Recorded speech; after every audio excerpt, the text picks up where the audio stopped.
it is time for us to introduce our speaker. And for that, we go to our Program Speakers Bureau Chair, Sasha Vanosky. Sasha? Thank you, Dick. Our speaker today is a Central Florida Regional President of Truist, formerly SunTrust, with over 35 years of experience, mostly in executive positions and leadership roles within the financial services industry. She earned her Bachelor's of Science degree in Business Administration from the University of Florida and got her MBA from Rollins.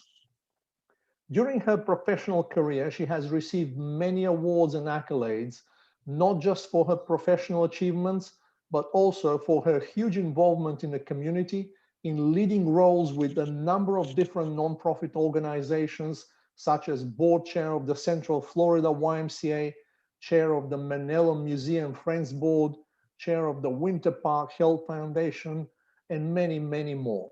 Please welcome Sandy Hostetter. I really think a lot of the Rotary clubs throughout America. When I started my career with Barnett Bank in 1982, upon graduation from the University of Florida, Rotary was so important to us and was an organization we really encouraged participation. And I know Bill Wilson was telling me yesterday, Joel Wells was a member of this club. And so it's just been a part of my heritage. And a civic organization that I really consider to be at the very highest level. So again, thank you for having me. So a little background about me, and I'm going to do what I call a drive-by because it's been almost a 40-year career. I graduated from Florida and took a position with Barnett Bank, initially in the marketing department, and worked with here when I came to Central Florida. The very first thing that could not be missed by anyone on the Barnett Bank team was the fact that Sun Bank, back then, not SunTrust, Sun Bank headquarters was here. At the time that I started my career, Sun Bank had over 40% of the market share. I think that's going to be an important part of my story. I started in the marketing department, and then 2 years later, I entered what we called the Management Associate Program. Was at Barnett until Barnett actually announced a merger with Nations Bank, or actually probably acquisition is a better term for that partnership. At that point, I had the opportunity to go to work for all of the banks running what was called an affordable housing loan consortium. And that's a big word. I've been trying to explain it to my own mother for the bulk of my career, but let me simplify it by saying, basically it was a pool of funding that the banks all chipped in together to support affordable housing construction in the Central Florida footprint. And when I was offered the job to come in initially as an underwriter, there was a new program that was being introduced by the legislature and the federal government, whereby affordable communities could be supported through the sale of federal tax credits. And when I very first went to work there, I had been a bond girl at Barnett. I had done a lot of municipal finance, tax exempt bond opportunities. That was sort of my specialty. Industrial revenue bonds, for those of you that go back to the 80s and early 90s. And so when they were interviewing me, they thought, oh, she'll be the perfect candidate. And I have to tell you, like the first 30 days, I thought for sure I was going to get fired. Was drinking from a fire hydrant, clearly over my head with all the acronyms. And that's kind of going to be a recurring theme in my story. But what I want you to hear is how closely all the banks work together. And I know there are several bankers, I can see them on the participant list. There's actually so much friendly competition in this market, but we all came together to do something that I've been really an outspoken advocate for, and that is to promote affordable housing. It's one of Central Florida's greatest challenges, And it was an honor for me to lead that initiative for the banks for right about 10 years. In 2001, my former boss from Barnett Bank came to me and tried to talk me into starting a bank with him. And really our big vision was to start another Barnett Bank-like bank. We at Barnett were very, very close. In fact, still my best friends are from my days at Barnett Bank.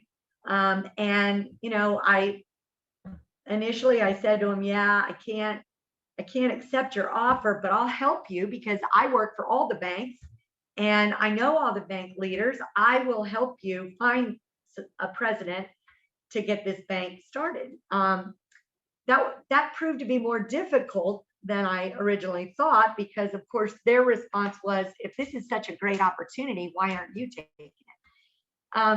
So we kind of continued at that for about 6 months. And one day I was in the car with my 16-year-old son, and he basically said, look, Mom, why do you keep talking about this opportunity to start a bank? Why do you keep talking about it if you're not interested in it? Because I was coming home at night telling my husband, our son overheard us. And, I said to him, Davis, look, that's a really risky proposition, starting a bank from scratch.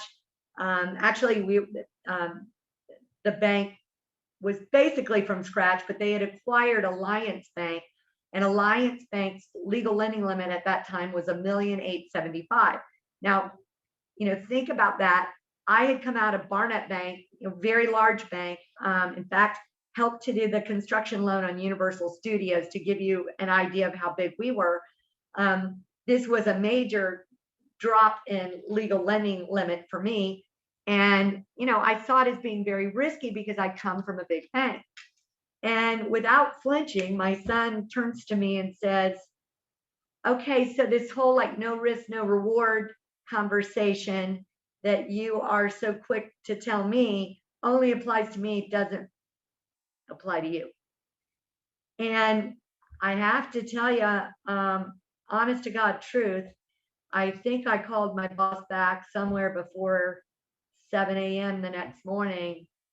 And I really had to look myself in the mirror and face my greatest fear, which was I might fail.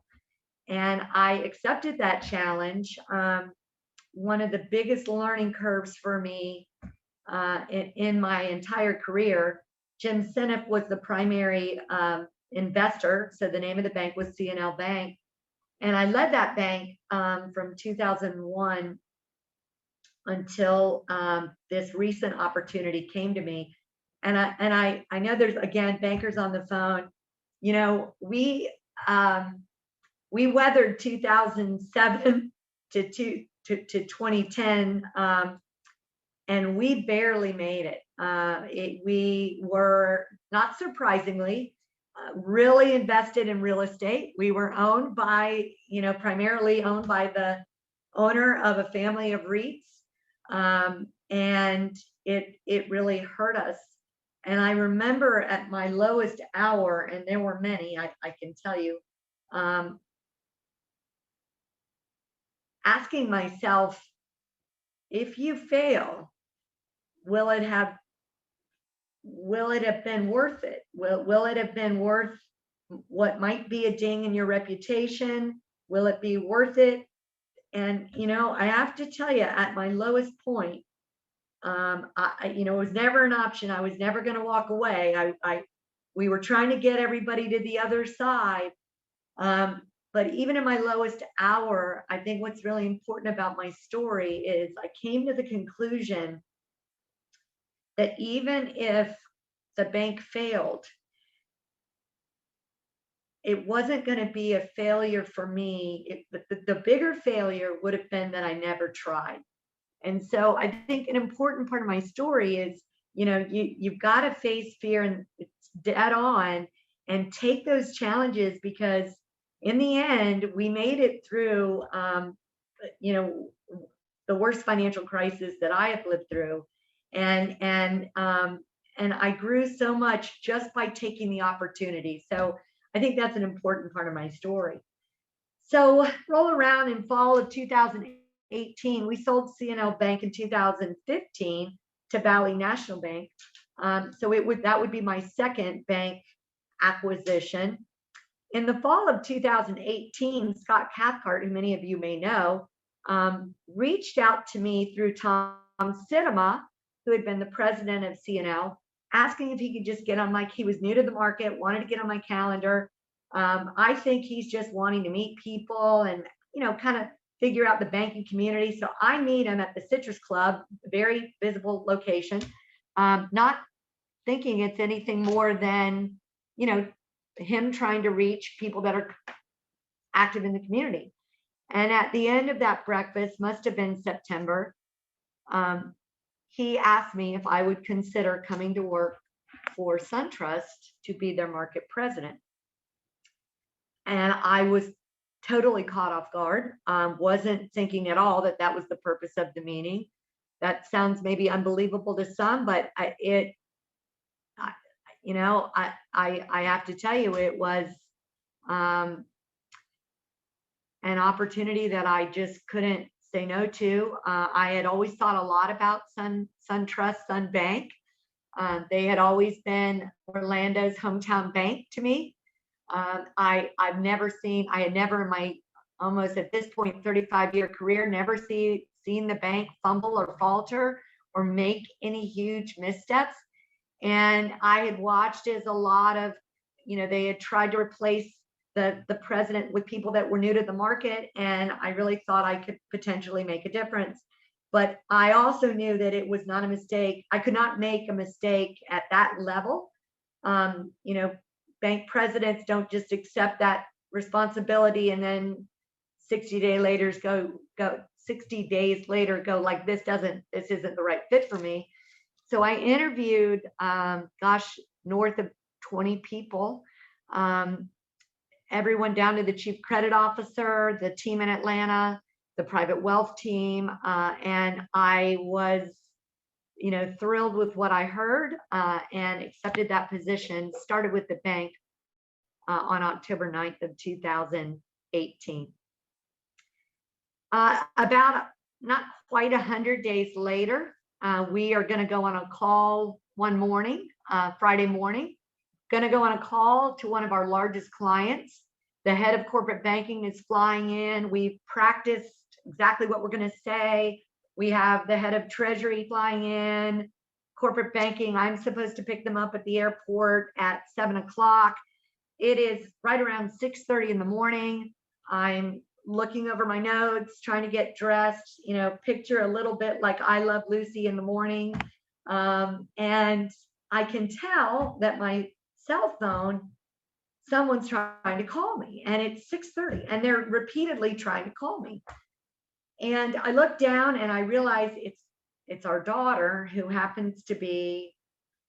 just told us that she is expecting a baby. And first thing that goes through my mind is, oh, please, Lord, don't let something be wrong this morning. Please let nothing be wrong ever, but not this morning of all mornings. But I know I have to answer the phone.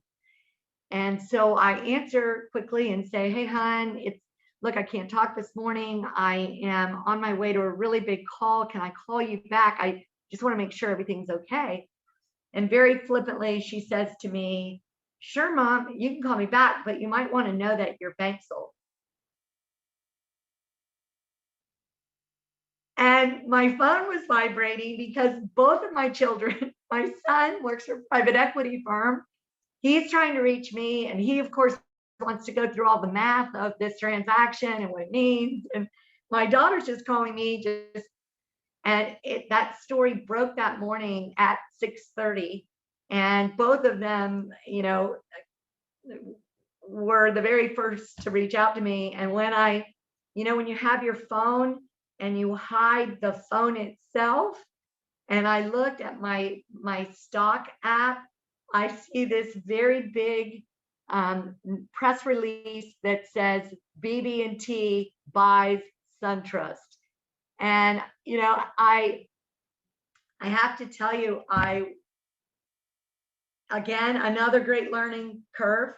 No matter how much research you do, no matter how much due diligence, all of us have to learn in today's environment to be fluid. But I have to tell you, I've done all this research on SunTrust, didn't know anything about BB&T. So I want to tell you now, like the rest of the story, I had a lot of fear. Again, I worried because I know that the number one thing that has to be right when you merge two organizations of this size is that the cultures come together seamlessly.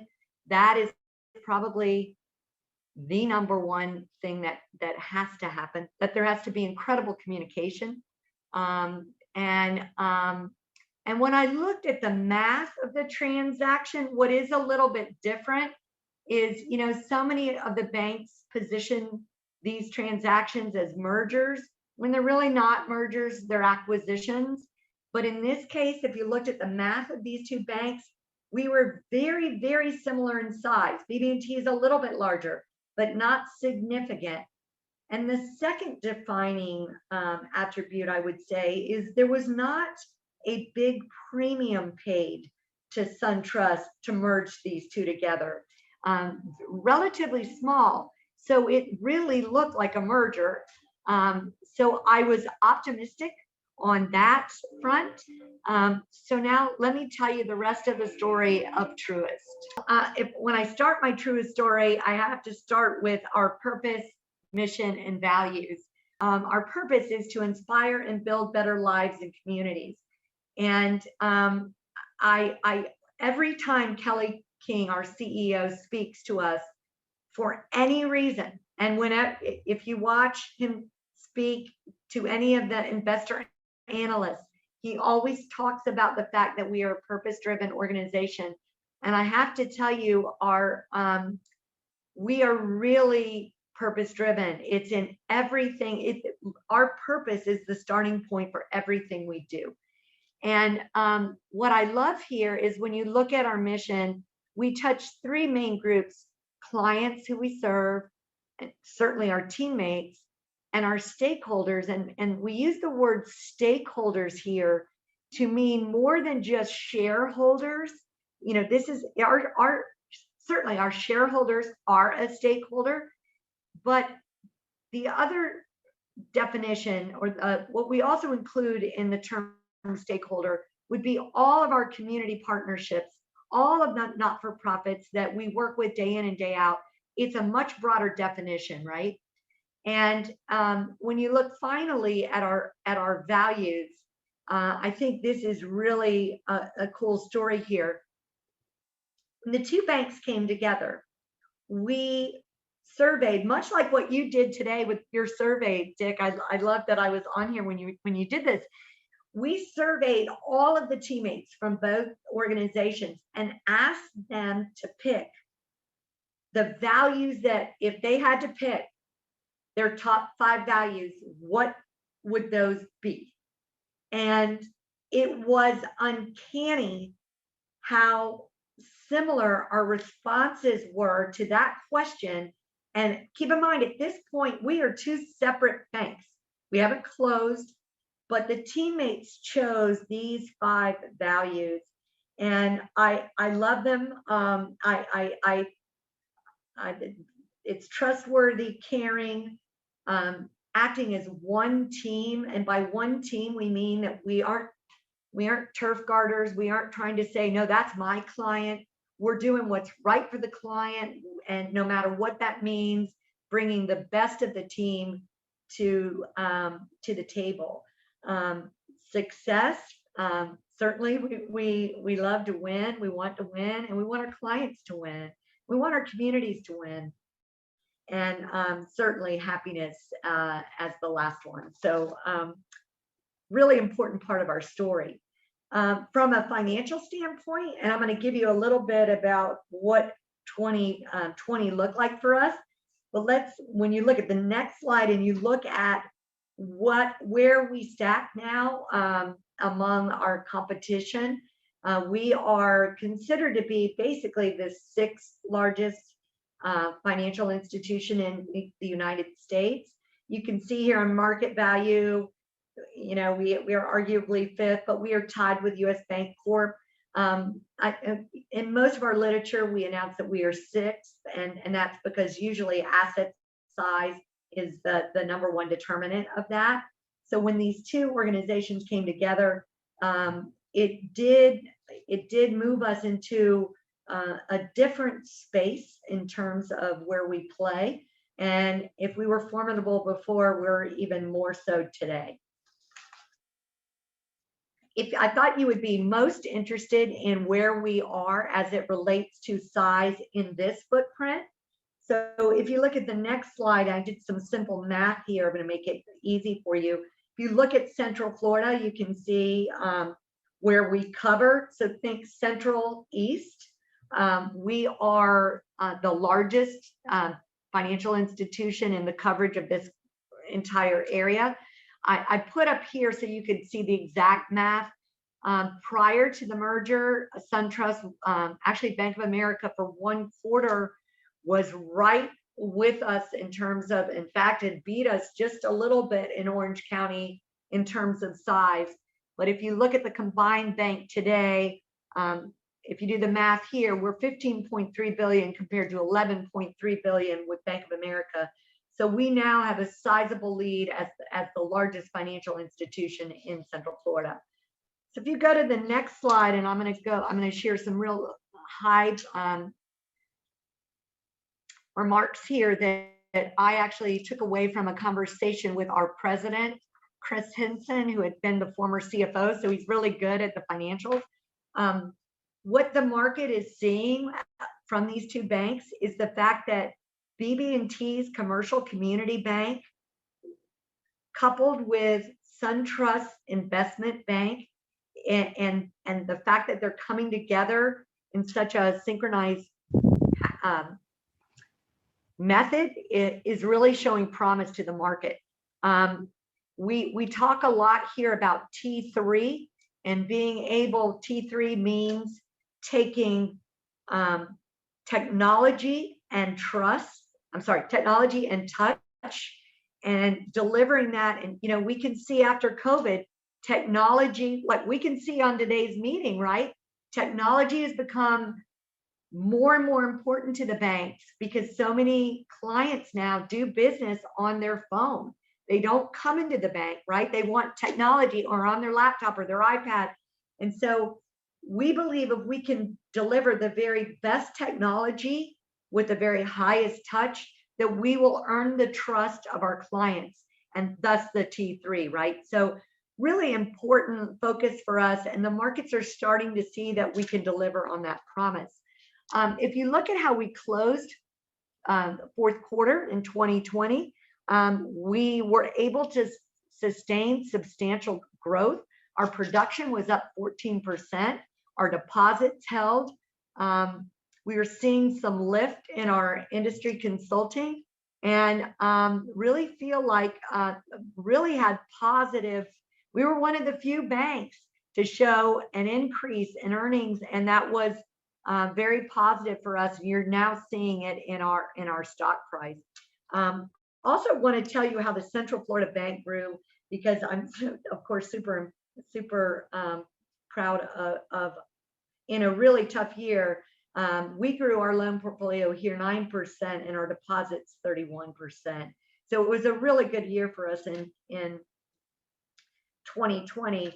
And we are hoping as these two come together that it's more of a 2 + 2 = 5, and not just the two organizations coming together to be double, but really being more impactful by the two of us working together, monopolizing on really our chief strengths. When we talk about living our purpose, what we've been able to do out in the community, Truist was one of the first banks to immediately respond. I think Bill is still on here. When we really realized what impact COVID was going to have on our communities, we initially launched a $25 million commitment through our Truist Cares program. And the point of those dollars was to take $25 million and pour them right back out into the community, because we knew agencies like Heart of Florida United Way, the Central Florida Y, Grace Medical, oh my goodness, Orlando Health, Health First over on the coast, Second Harvest Food Bank, they were really going to be challenged. And I want to tell you, I'm going to share a few numbers in a minute here, but we we put that $25 million out so fast, like within 10 days, we committed, that we realized that $25 million was not going to get it done. We launched another 25 million, and the total amount of dollars we put back in the community was $50 million. So really, really proud of that. We did a lot of support for our teammates who we knew were hurting as well. And I think that's an important part of the slide. But I also want to touch on the fact that our bank did the third most PPP loans. That's Paycheck Protection Program for small businesses.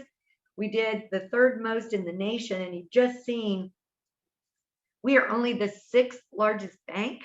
So we outpunted our coverage as it relates to that too.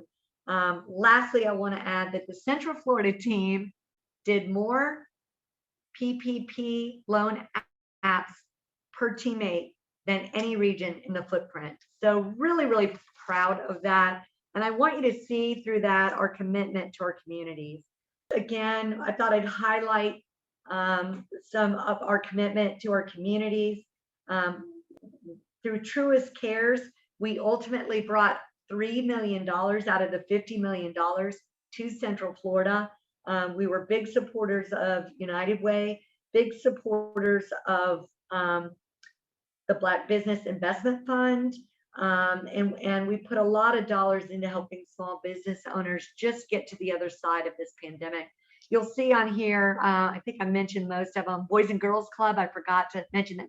Junior Achievement, Goodwill. We've just really been trying to do double time on throwing support to our community, and the Central Florida community especially. On my last slide, I want to close with this. When you look at these two banks, I think what I'm most passionate about is the way we go to market. BB&T's model was what they call the commercial community bank model. And when you look at that model and you combine their approach, which is to put the decision making back in the market, right? You know, when I was hired in this position, I called it my take back home tour. I feel really passionately that this bank is Orlando's original hometown bank. We were First National Bank of Orlando, and it's really important that we have a bank of size in this community. And I want you to understand that in Heritage BB&T's world, they run the regions out of the regions. So we have the ability to be responsive. I think you've seen that with the Truist Cares grants. But when you layer that with the investment bank, our industry specialists coming from the Heritage SunTrust, I just think it's a combination that can't be beat. And I am so, I feel so blessed to have been given this opportunity, which, I feared at first might not go so well. And it's ended up being, just an opportunity of a lifetime. So with that, I want to close, and I know open it up if there's any questions. Thank you, Sandy. Sandy, let me ask the first question. You have been involved in so many community activities and all of the many not-for-profits. Can you spend a few minutes and talk about that? Because I know that's where your heart is as well. Oh, I mean, I'll chalk that up to Barnett Bank, because Barnett Bank, from the day I started, there was not a question of, do you want to be active in the community? It was where. And so I got to give a couple shout outs. I've been active with United Way for my entire career virtual. I've been a big, I remember back in the days where we would do the visits to the different organizations that United Way funds. So I've been a United Way supporter from the day I started my career. Also a big a junior achievement supporter. I love what they do with young people. And I think it's so important, especially at-risk high schools. More recently, I've become involved with the Central Florida YMCA. I learned to swim at the Y. My children learned to swim at the Y. They played soccer at the Y. But I think what really appealed most to me about the Y is their outreach to children and families that might not be able to afford the Y. We try to make it possible through a scholarship program that any child, any family, an elderly person that's trying to recover from, an illness has access to the Y and other people.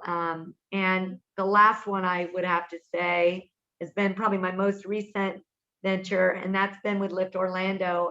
It enabled me to take my affordable housing experience and put it into good use for the residents of Washington Shores. So, when you look at your life, for everybody on the phone, and you think it seems so random, like when I was offered this affordable housing opportunity, I kept thinking, I'm not qualified to do that. And I look back on it now and think, I was being prepared for a bigger position. And I don't mean my job at the bank. I mean my ability to help the residents of Washington Shores rebuild their community. And so I feel really blessed to have had that opportunity. Thank you. Let me go to questions. George Mills has a question. George? Hello, Sandy. Thank you for being with us today. And my question is about branch banking. In modern banking, is the local branch bank a thing of the past? I don't think so. That is a great question. I read all these articles about the fact that COVID has moved technology, the need to be able to offer retail services via your phone, via device. I had 3 to 5 years. So certainly there is the need to take up your game as it relates to technology.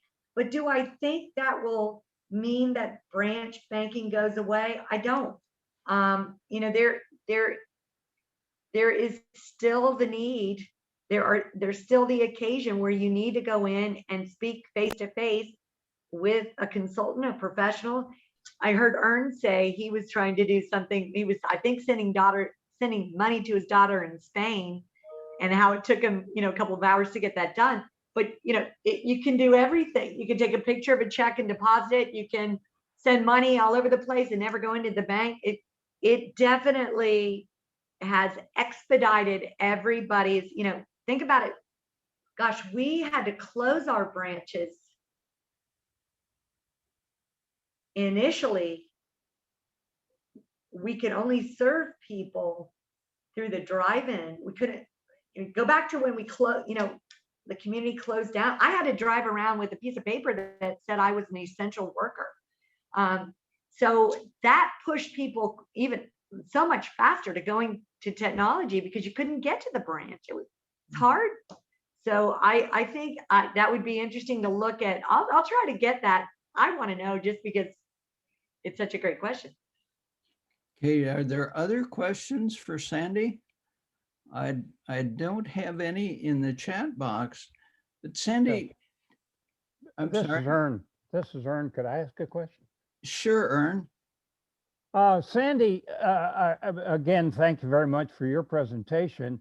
And I have to say that I was cautioned over and over and over again, the growing threat to sending money anywhere other than handing money by hand to somebody, because of the dangers of all of the crime that's going on on the internet. Could you comment on that, please? Ern, that you bring up such a great threat, and I have to tell you, I tried to be very vocal about this. had one of my largest clients. He received what he thought was an email from his partner to wire money on a project that he was working on. Someone had gotten into his email, was followed him for several months, ended up going in, asking him to wire $850,000. He thought it was for the project that his partner had asked for, right? It looked, I'm telling you, if you looked at this email, you would swear it was from his partner. He wired the money, gave his PIN to the bank, to us, and luckily his partner walked into his office about an hour later. And so he said, hey, I just wired that money. And the partner said, what money? And we were able to call it back. But that is so rare. Once we send a wire, those funds are gone. So what I tell my clients is accept nothing via email. Even if it's from your CFO, verify everything by phone, talking to the person only that you know is authorized to make that, right? Don't take an email. You've got to really be careful. These threats, they spend all of their time, you wonder who these people are that are doing this. If they spent that amount of time doing something positive for the world, they would probably surely be successful, but they're at this 24/7 and they're good at it. So it's something all of us have to really be careful of. Okay, thank you, Sandy, and thank you, Ern, for that question. Our next question is from Sasha Vanaski.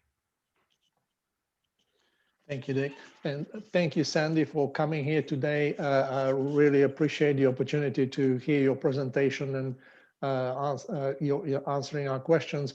I had a discussion, let's say, not an argument, with a friend of mine a few years back about at what point one can recall a wire. Now, does that depend on whoever sent that wire and their relationship with a bank? Or is there a point at which the recall becomes impossible? And where is that point? Once you give us authorization to release the wire, and we've gone through all of our, we have to make sure that you are who you said you are. We have passwords. But once we send that wire, you really can't count on us being able to ever pull it back. Now there, like I said, I just told you an exception. But if it's a wire that you sent because you were given false instructions, you've got to assume they're on the other end of that wire, ready to take the money out the minute it's sent. And the bad thing about a wire is that they are normally, that the funds come into the receiving bank and are given immediate credit, like right there. They're not generally held. So the best way for me to answer that is when you send a wire, you better mean it, because you can't count on us being able, we'll do it has nothing to do with the size of the wire. I mean, we will do everything we can to pull it back, but you can't count on that. If the funds went and they took it out and the money's gone, the money's gone. Are you aware that Junior Achievement was the baby of Rotary and J.C. Did not know that. I've been a JA, I've taught at several of the schools. Big JA supporter. They just do great work. And it's so important to give kids role models, and you can't assume all of them. They don't all have access to role models. And so big JA. I did not know that, though. Yeah, a lot of the directors of Junior Achievement have been members of our club down through the years too. Not only in Orange County, but also in Osceola County. Howard Phillips, who was a member of this club, was the man that brought JA to Orlando. And the then general manager of what is now Lockheed Martin here was the man that had the clout to make it happen. And the two of them, both members of our club, created JA in Orlando. Wow. No, I did not know that. Great. I And I have to tell you, Jeff Stein is a really good friend of ours. So I know the Stein family. It's really awesome that you all are honoring him next meeting. And Sandy, I'm the CFO at JA, and we certainly appreciate your kind words and your support. I love what you all do. Sandy was an honoree of ours, the 2019 Mid-Florida Business Hall of Fame. Spirit of Yes, thank achievement, if I you. believe. You're a true personification of that award. Oh, thank you. thank you so much, and thank you for presenting to us. I have to comment that one of the things that I've truly enjoyed about communicating with you is you are so accessible that as a past program chair, I can tell you not every Central Florida president is anywhere near as accessible as you are. So being president of our hometown bank with, if you will, was a real plus for the community when they selected you. So thank you so much. Thank you. Now we've run a little over time, but you can judge the interest in what you have to say by the fact that 54 of 70 attendees are still online listening. So thank you. Next week, our program is honoring Joe Stein for 60 years of service to Rotary and the community. Don't miss that. It's going to be a special event. And now, as a business organization, remember, do business with Rotarians. And now for the four-way test. Of the things we think, say, and do, is it the truth? Is it fair to all concerned? Will it build goodwill and better friendships? Will it be beneficial to all concerned? So, as our meeting adjourned, I want to tell you all to be safe, be well, be active, be a Rotarian, and our meeting is adjourned.